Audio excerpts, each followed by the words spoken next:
Hi అండి. నేను మీ be simple Shashi. So, ఈరోజైతే ఒక చిన్న స్టోరీతో మీ ముందుకి వచ్చేసాను. అది ఏంటి అంటే, ఒక మహర్షి ఘోర తపస్సు చేసి శివయ్యని ఆహ్వానిస్తాడు. అప్పుడు వెంటనే ఆ ఘోర తపస్సుని మెచ్చిన శివయ్య వెంటనే దర్శనమిస్తాడు మహర్షికి. అప్పుడు అడుగుతాడు శివయ్య, అయ్యా మహర్షి, ఎందుకు ఇంత ఘోర తపస్సు చేసి నన్ను ఆహ్వానించావు అని. అప్పుడు వెంటనే మహర్షి చెప్తాడు, నాకు ఒక సందేహం వచ్చిందయ్యా.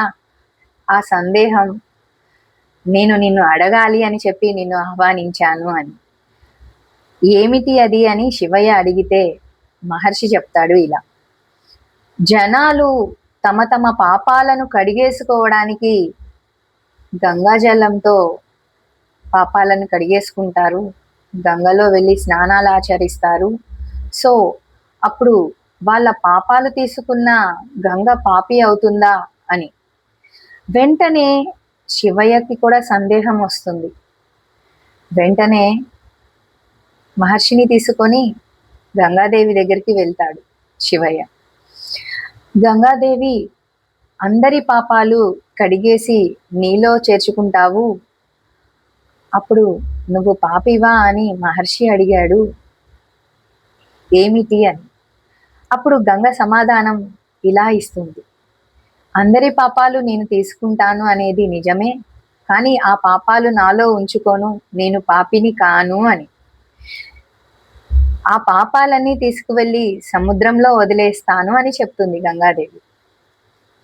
అయితే వెంటనే మళ్ళీ శివయ్యకి మహర్షికి సందేహం వస్తుంది. ఏమని? ఇప్పుడు సముద్రుడు పాపియా అని. వెంటనే సముద్రుడి దగ్గరికి వెళ్ళి, ఓ సముద్రుడా, గంగాదేవి అందరి పాపాలను తీసుకొచ్చి నీలో కలుపుతుంది, సో ఇప్పుడు నువ్వు పాపివా అని అడుగుతారు.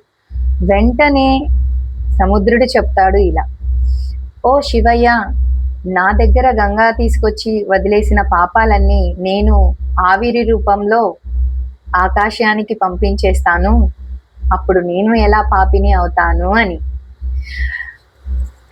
మళ్ళీ శివయ్యకి మహర్షికి సందేహం మళ్ళీ స్టార్ట్ అవుతుంది.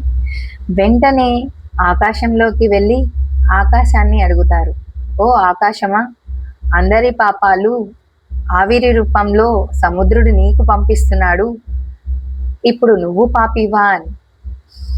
అప్పుడు నవ్వేస్తూ ఆకాశం చెప్తుంది, అందరి పాపాలను ఆవిరి రూపంలో తీసుకుంటాం నిజమే, కానీ ఆ ఆవిరి రూపంలో తీసుకున్న పాపాలన్నీ వెంటనే వర్షం రూపంలో జనాల మీదకి పంపిస్తాను, పంట పొలాలకి, వాళ్ళు తినే ఆహారం కోసం.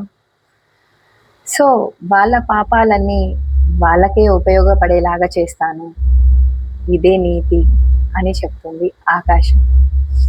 ఇప్పుడు చెప్పండి, మన పాపాలన్నీ మనం కడిగేసుకున్నట్లా, లేకపోతే అవే తింటూ మన పాపాలు మన దగ్గరే ఉంచుకున్నట్లా? మీకు ఇంకా ఏమైనా దీని గురించి తెలిస్తే బ్రీఫ్గా నాకు కామెంట్ చేయండి తప్పకుండా. సో మీ be simple Shashi, thank you.